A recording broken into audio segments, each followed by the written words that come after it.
आज आपके लिए लाया हूँ इतिहास का एक जबरदस्त टॉपिक। देखिए इसमें आप जो है ना मुगल वंशों को हम याद करवाएंगे दोस्तों, कौन कब भारत पर कैसे राज्य किए इसके बारे में। देखिए मुगल वंश है दोस्तों, सबसे पहले भारत में आया था बाबर, उसके बाद आया हुमायूं। इसका एक ट्रिक बनाया है भाई, देखिए BHAI भाई, SAB साहब, भाई साहब। देखिए इसको याद कैसे करना है, B से बाबर हो गया, H से हुमायूं, A से अकबर, I से जहांगीर। देखिए दोस्तों यहाँ पर GI से गी होता है ना, GI से GIR से गिर, यहाँ से आई ले लिए हैं जहांगीर बनाने के लिए। और एस से शाहजहां, ए से औरंगजेब और बी से बहादुर शाह जफर होते हैं दोस्तों।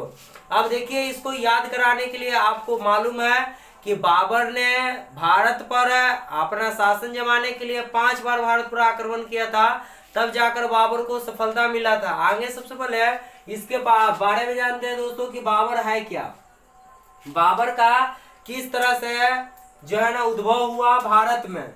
देखिए सबसे पहले बाबर आया था हम लोग को भारत में दोस्तों, सबसे पहले बाबर आया। बाबर का 1483 ईस्वी फरवरी 1483 ईस्वी में जन्म लिया था बाबर। और इसका जन्म हुआ था ईरान में। इसके पिता मिर्जा शेख थे, मिर्जा शेख इसके पिता थे।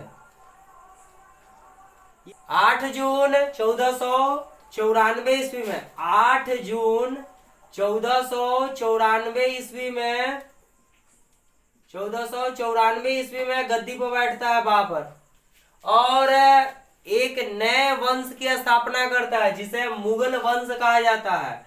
और बाबर को ही मुगल वंश के संस्थापक भी कहे जाते हैं दोस्तों, दम ध्यान में रखिएगा। ऑब्जेक्टिव इससे आपका क्वेश्चन बहुत ही जबरदस्त आएगा। जब बाबर क्या करता है, अपना सेना लेकर सैनिक अभियान स्टार्ट करता है बाबर, तो अपनी सेना लेकर जब अफगानिस्तान पहुंचता है और अफगानिस्तान के काबुल पर अपना सत्ता स्थापित कर लेता है, तब जाकर होता है क्या दोस्तों, बाबर को आमंत्रण भेजता है दिल्ली के कोई शासक था इब्राहिम लोदी के लिए। इब्राहिम लोदी के साथ इसका पहला भिड़ंत होता है, युद्ध होता है। युद्ध देखिए बाबर ने कौन कौन सा युद्ध किया। सबसे पहला युद्ध किया पानीपत का प्रथम युद्ध, पानीपत का प्रथम लड़ाई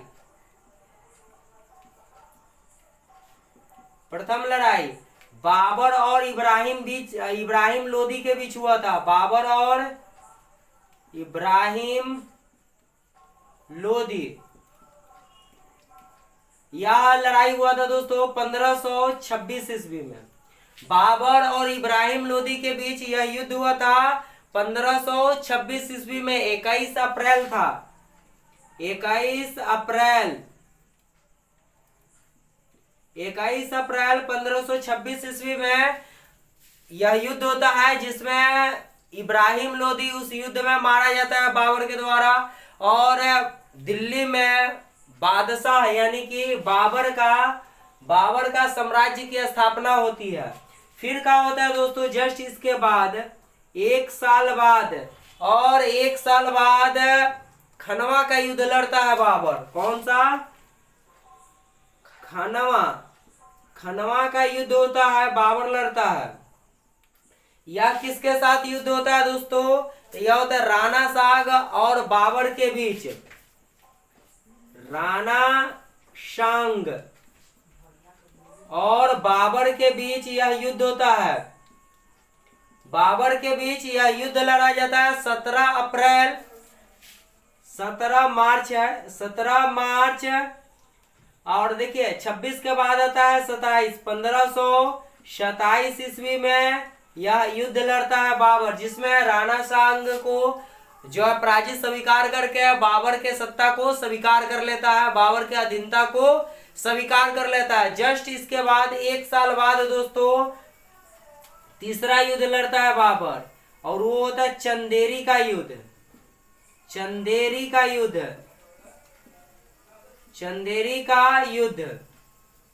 बाबर क्या करता है, चंदेरी का युद्ध में किसके साथ होता है, मेदिनी राय मेदिनी राय और बाबर के बीच होता है दोस्तों। यह युद्ध होता है 29 जनवरी 1528 ईस्वी में यह युद्ध लड़ता है, जिसमें मेदिनी राय भी हार मान लेता है। और एक और युद्ध लड़ता है बाबर, चौथा युद्ध लड़ता है, घाघरा का युद्ध होता है बाबर का, घाघरा का युद्ध। बाबर का युद्ध था, कब ये लड़ा था? तो बाबर ने 6 मई 1529 ईस्वी को, कब? 6 मई 1529 ईस्वी में यह युद्ध लड़ता है। और यह युद्ध होता है अफगानों के साथ, अफगानों के साथ यह युद्ध लड़ता है बाबर ने। देखिए याद कैसे करना है, याद करने के लिए हम एक तरीका बताते हैं। देखिए पानीपत का प्रथम लड़ाई बाबर और इब्राहिम लोदी। इब्राहिम लोदी को पानी पिला दिया बाबर, और 1526 ईस्वी में, जिसमें इब्राहिम लोदी मर जाता है। पानी पीकर इब्राहिम लोदी मर गया।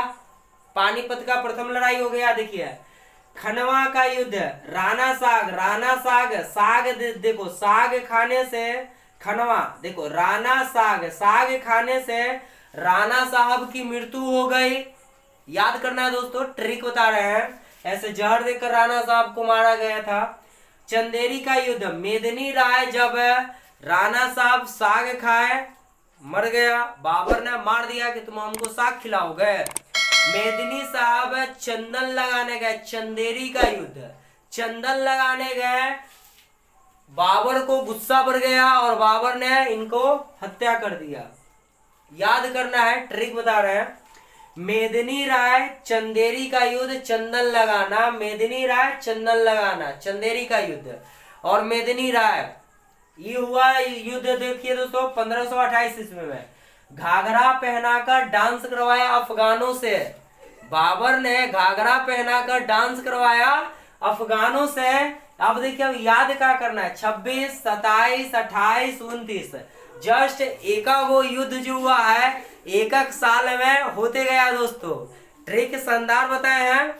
और इसी तरह से क्या होता है कि बाबर का मृत्यु हो जाता है 1530 ईस्वी में। 1530 ईस्वी में बाबर मर जाता है।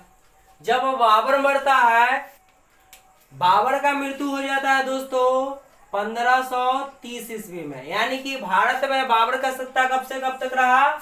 1500, देखिए यहाँ पे लिखे हुए 1526 से 1530 तक भारत में बाबर का सत्ता रहा।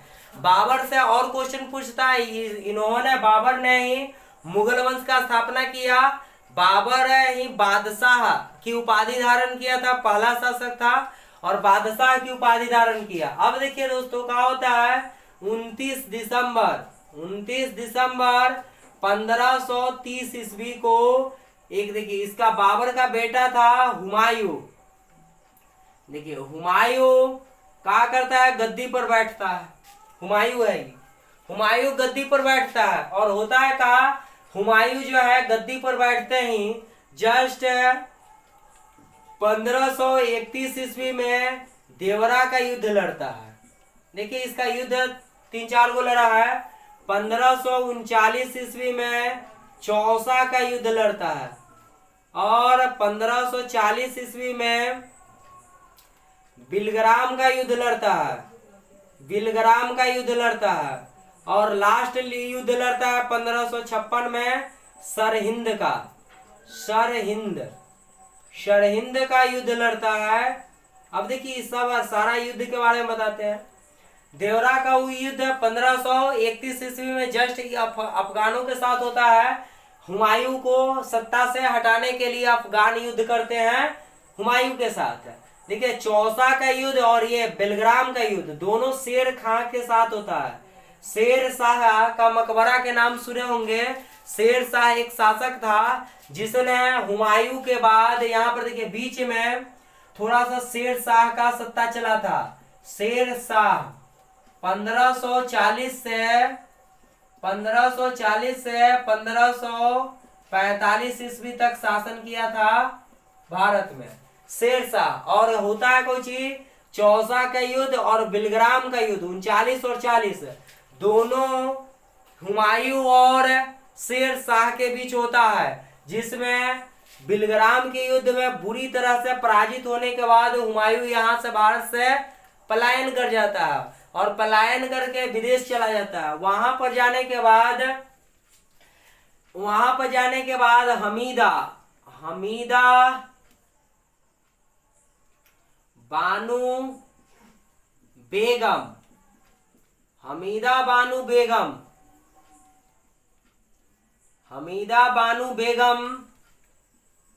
से ही विवाह करता है, विवाह होता है और यही हमीदा बानू बेगम से एक पुत्र की प्राप्ति होता है हुमायूं का, जिसका नाम अकबर होता है दोस्तों। और अकबर के बारे में आप भी सुने हैं, पढ़े हैं। देखिए अकबर के बारे में बताएंगे, पहले इसका हुमायूं का चारों युद्ध का नाम याद कर लेते हैं। ये कब शादी करता है? 1541 में। 1541 ईस्वी में हुमायूं जो है हमीदा बानू बेगम से विवाह कर लेता है और विवाह करने के जस्ट पश्चात ही क्या होता है 15 अक्टूबर 1542 ईस्वी में अकबर का जन्म होता है। अकबर के बारे में बताते हैं आगे, हुमायूं के बारे में जान जाइए। हुमायूं द्वारा 4 गो प्रमुख युद्ध लड़ा गया। कौन कौन?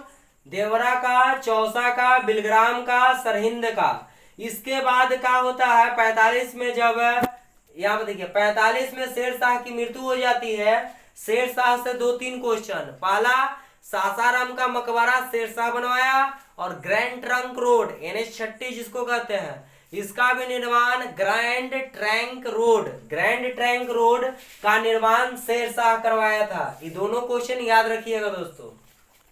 अब देखिए यहाँ पर अकबर का जन्म होता है, ये 4 गो युद्ध लड़ता है। फिर उसके बाद जब 45 में शेर शाह की मृत्यु हो जाती है, तब क्या करता है, फिर से हुमायूं भारत लौटता है और सरहिंद के युद्ध लड़कर भारत में अपनी सत्ता को स्थापित करता है। 55 में था दोस्तों, 1555 ईस्वी में। और उसके बाद क्या होता है 1 जनवरी 1556 ईस्वी में हुमायूं की मृत्यु हो जाती है पुस्तकालय की सीढ़ियों से गिरने के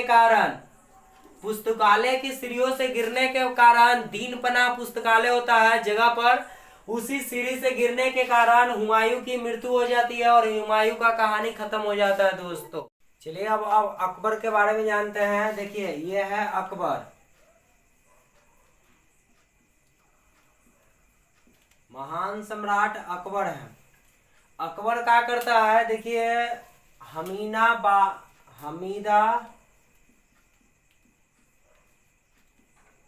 बानू बेगम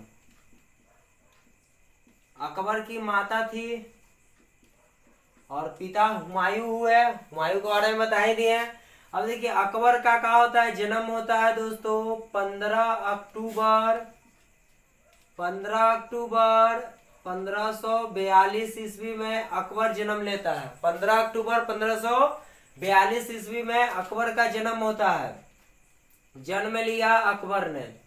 अकबर जन्म लेता है कहाँ पर? ईरान में अपने नाना के घर ही अकबर का जन्म होता है। जब अकबर 13 वर्ष का रहता है, उसी समय इसके पिता 1 जनवरी 1556 ईस्वी में हुमायूं की मृत्यु हो जाती है। दीन पनाह नाम के पुस्तकालय में सीढ़ियों से गिरने के कारण हुमायूं की मृत्यु हो जाती है। हुमायूं मर जाता है और उसके बाद अकबर क्या करता है कि अकबर 14 फरवरी 1556 ईस्वी में बैरम खां के संरक्षक में गद्दी पर बैठता है। अकबर 14 फरवरी 1556 ईस्वी में बैरम खां के संरक्षण में गद्दी पर बैठता है और गद्दी पर बैठकर अपना सत्ता को संभालता है। जस्ट इसको गद्दी पर बैठते ही 5 नवंबर 1556 ईस्वी को पानीपत की दूसरी लड़ाई लड़ना पड़ता है अकबर को। किसके साथ यह लड़ाई होता है? तो अकबर और आदिल शाह के सेनापति रहता है हेमू के बीच यह युद्ध होता है, जिसमें हेमू पराजित हो जाता है, हार जाता है। हारने के बाद अकबर का विजयी होता है पानीपत की दूसरी लड़ाई में। जस्ट इसके बाद अकबर क्या करता है? 1562 ईस्वी में अकबर दास प्रथा का अंत करता है। दास प्रथा जो था, अकबर ने दास प्रथा का अंत किया। ये बहुत ही वीवीआई क्वेश्चन है दोस्तों, याद रखिएगा इसको। दास प्रथा का अंत करता है 1563 ईस्वी में। तीर्थ यात्रा कर जो लगता था, तीर्थ यात्रा पर लगने वाला कर जो था, उसको कौची कर देता है? खत्म कर देता है कि तीर्थ यात्रा पर आज के बाद किसी से कर नहीं लिया जाएगा। इसके पीछे अकबर की एक बहुत बड़ा साजिश होता है। अकबर ऐसा क्यों करता है? तीर्थ यात्रा कर को खत्म क्यों करता है? अकबर सोचता है कि हमारा यदि साम्राज्य को बढ़ावा देना है, बढ़ाना है, तब मुस्लिम और हिंदू दोनों को अपने पक्ष में मिलाना पड़ेगा। हिंदू को अपने पक्ष में मिलाने के लिए ही अकबर ने क्या किया कि हिंदुओं पर लगने वाले तीर्थ कर को समाप्त कर देता है। उसके बाद आप सभी को मालूम है कि अकबर क्या किया था? 1564 ईस्वी में जजिया कर जो है क्या करता है? खत्म कर देता है। जजिया कर है का, इसके बारे में जानिए।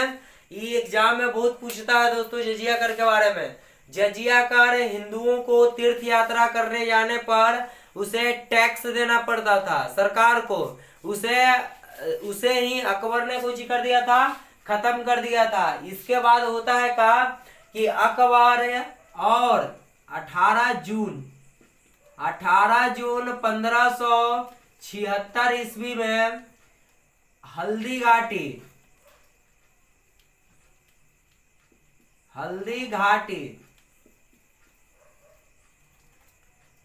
घाटी का युद्ध लड़ता है अकबर महाराणा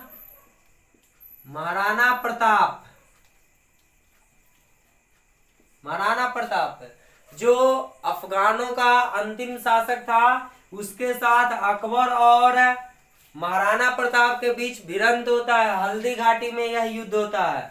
हल्दी घाटी युद्ध में क्या होता है कि अकबर जीतता है और यह महाराणा प्रताप हार मान जाते हैं। और उसके जस्ट 1 साल बाद महाराणा प्रताप के जहर देने के कारण से मृत्यु हो जाती है। अब देखिए 2 गो अकबर से वीवीआई है युद्ध। दूसरा कुछ है पानीपत का दूसरी लड़ाई। पानीपत का प्रथम लड़ाई बताया कि बाबर लड़ा था, और दूसरी लड़ाई कौन लड़ा? तो वो लड़ा तो तुम्हारा हो गया अकबर और हेमू के बीच हुआ। अब देखिए दूसरा युद्ध लड़ता है हल्दी घाटी का युद्ध। हल्दी घाटी का युद्ध बहुत ही इंपॉर्टेंट है आपके लिए, याद रखिएगा। 18 जून 1576 ईस्वी को हल्दी घाटी युद्ध लड़ा था, महाराणा प्रताप और अकबर के बीच हुआ था। इसी बीच अकबर ने एक नए धर्म की स्थापना करता है, दीन इलाही धर्म की स्थापना करता है। अकबर के ही द्वारा यह जारी किया गया था। और मनसबदारी प्रथा की शुरुआत भी कौन करता है? अकबर ही करता है। ये सब आप क्वेश्चन जो है ना याद रखिएगा। मनसबदारी प्रथा होता है का कि अकबर का कहता है कि मनसबदारी प्रथा में, देखिए मनसबदारी प्रथा है का, तो मनसबदारी प्रथा में जो अमीर जो लोग हैं वो सेना के नौकरी करना चाहते हैं, तो वो मर्जी से आकर सेना की नौकरी कर सकते हैं। उसके लिए आगे सरकार को यानी कि सम्राट को लिखित सूचित करना पड़ता था। और उसका जो है ना मनसबदारी प्रथा में अकबर खुद सेना का गठन करता था। इसके लिए मनसब बनाया गया था, जिसमें कम से कम 1000 मनसब हो सकते थे और अधिक से अधिक 5000 मनसबदारी होते थे, मनसब होते थे। मनसबदारों को क्या होता था कि वेतन के तौर पर नगद दिया जाता था और कुछ को क्या किया जाता था, जायदाद दिया जाता था, जमीन दे दिया जाता था। किसके लिए? नौकरी किया उसके वेतन के रूप में। समझ में आ गया? अब देखिए इसी के साथ होता है कुछ इसका बेटा, अकबर का बेटा जो होता है वो होता है जहांगीर। अकबर का बेटा जहांगीर, जिसे सलीम कहते हैं। क्या कहते हैं? सलीम। इसको जहांगीर को सलीम कहा जाता है। सलीम अपना योजना बनाता है पिता को हराने के लिए। और इसी तरह से क्या होता है, अकबर का 16 अक्टूबर 1605 ईस्वी में अकबर की हत्या हो जाती है, जिसके कारण से अकबर की कहानी खत्म। अब इसके बाद जहांगीर के बारे में बताते हैं। अभी इससे पहले अकबर के बारे में थोड़ा सा और जानकारी जो है जान लीजिए। अकबर क्या करता है कि बहुत सारे महत्वपूर्ण काम किए, जैसे हुमायूं का मकबरा। किसका? हुमायूं। देखिए हुमायूं जो इनके पिता हैं, हुमायूं का मकबरा बनवाता है दिल्ली में। इसका निर्माण किया, अकबर का ही देन है। और बता दें अकबर के बारे में, तो अकबर क्या करता है कि बुलंद दरवाजा का निर्माण अकबर ही किया था। ये किस लिए किया था बुलंद दरवाजा का निर्माण? जब गुजरात अभियान किया था अकबर, जब जीत जाता है, गुजरात में विजयी होता है, गुजरात में सम्राट हो जाता है वहां का भी अकबर, तब अकबर ने क्या किया कि उसके खुशी में बुलंद दरवाजा का निर्माण किया। और बता दें पंचमहल का भी निर्माण किसने किया था? अकबर ही किया था। पंचमहल आगरा का किला हो गया, इसका भी निर्माण जो है अकबर ही किया था। आगरा का किला याद रखिएगा। दिल्ली में हुमायूं का मकबरा और आगरा के किला का भी निर्माण किसने किया था? अकबर। अकबर बहुत ही महान सम्राट था। इसके जैसा मुगल वंश में ना तो कोई शासक हुआ या आखिरी शासक था जो इतना महान शासक था। अब इसके बाद जहांगीर के बारे में जानते हैं। जहांगीर देखिए,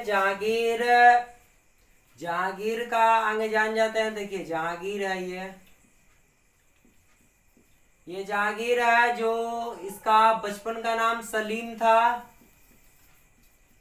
अकबर का बेटा था। इसका जन्म देखा जाए तो 30 अगस्त 1569 ईस्वी में जन्म लिया था जहांगीर का बचपन का नाम सलीम है। अब देखिए ध्यान से समझिएगा जहांगीर के बारे में।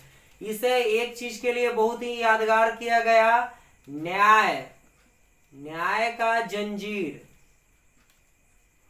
न्याय के जंजीर के लिए जो है जहांगीर जाना जाता है। आपको हम बता दें तो क्या किया था जहांगीर ने, आगरा में यमुना नदी के तट पर एक सोना का जंजीर बनाया था, जो न्याय का जंजीर बनवाया था। इसी के लिए यह कहा है कि इसे नाम जो है जाना जाता है सलीम को। सलीम ही जहांगीर के साथ गद्दी पर बैठा था। कहा हुआ कि 16 अक्टूबर 1605 ईस्वी में जब अकबर की मृत्यु होती है, जस्ट इसके बाद कै दिन 8 दिन बाद 24 अक्टूबर 1605 ईस्वी को यह गद्दी पर बैठता है। 24 अक्टूबर 1605 ईस्वी पर यह गद्दी पर बैठता है। जहांगीर जो है क्या करता है, विवाह करता है। आपको मालूम है नूरजहां, देखिए ये थी नूरजहां से क्या करता है, जहांगीर का विवाह होता है। नूरजहां को जब एक बार का बात है, जब किसी त्योहार पर सलीम जो है जाता है नूरजहां के यहाँ, तो देखकर मनमोहित हो जाता है और वहां से यह क्या करता है 1611 ईस्वी में विवाह संबंध जोड़ लेता है। विवाह करके चला आता है सलीम। आप बता देते हैं जहांगीर के 5 बेटा हुआ था। इसका कितना टोटल बेटा बेटा था? 5 गो। देखिए पहला जो बेटा था इसका नाम था खुसरो। क्या था दोस्तों? खुसरो। दूसरा जो था, पहला खुसरो था, दूसरा था परवेज। तीसरा बेटा था खुर्रम।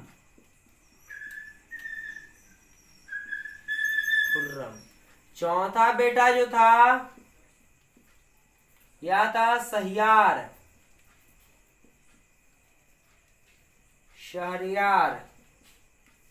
और लास्ट इसका बेटा जो था जहांदार था।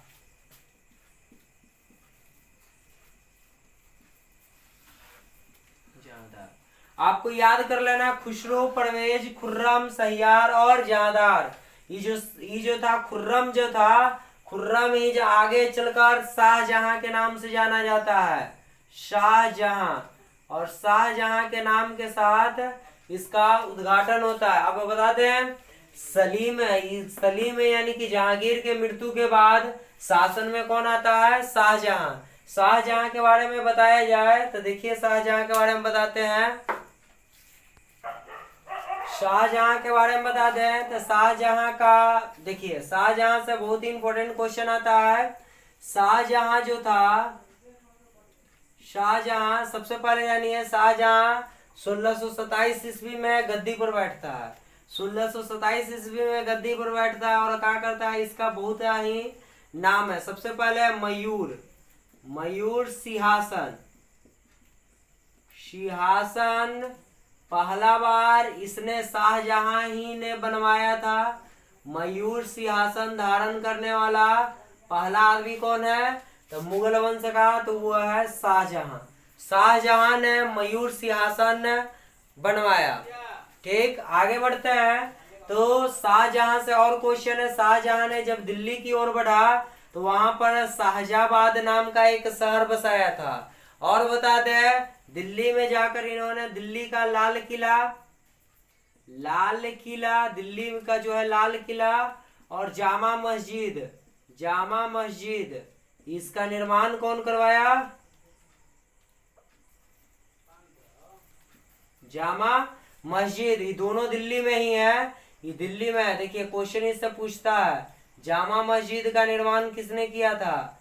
तो ये शाहजहां ने। और अपनी बेगम के याद में, जो इनकी बीवी जो थी उसके मृत्यु हो जाने के परसों पीड़ा के कारण इसकी बीवी की मृत्यु हो जाती है, उसके याद में इसने ताजमहल का निर्माण करवाया था।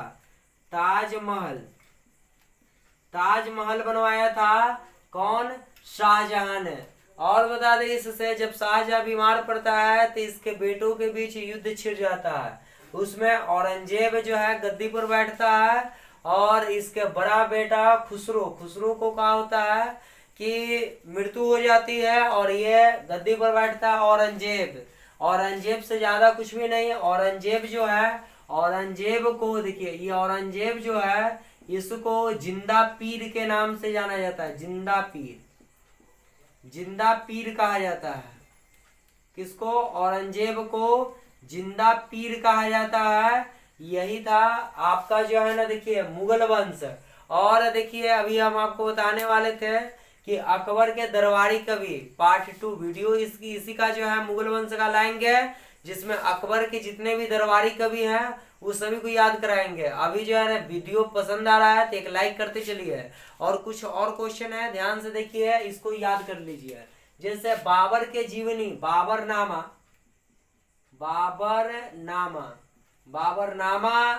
का लेखक खुद बाबर था। हुमायूं की जीवनी, हुमायूंनामा कौन लिखा? तो इसका लेखक जो है गुलबदन बेगम थे। गुलबदन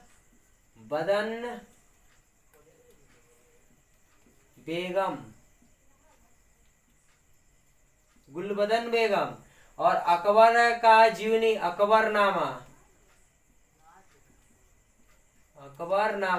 अकबरनामा का लेखक अबुल फजल। कौन है? अबुल फजल। अबुल फजल, अबुल फजल है। ये बात याद रखिएगा आप, ये बहुत ही एग्जाम के लिए इंपॉर्टेंट है। अभी तक हमारे चैनल HR स्कूल क्लासेज को नहीं सब्सक्राइब किए हैं तो सब्सक्राइब कर लीजिए। Thank you.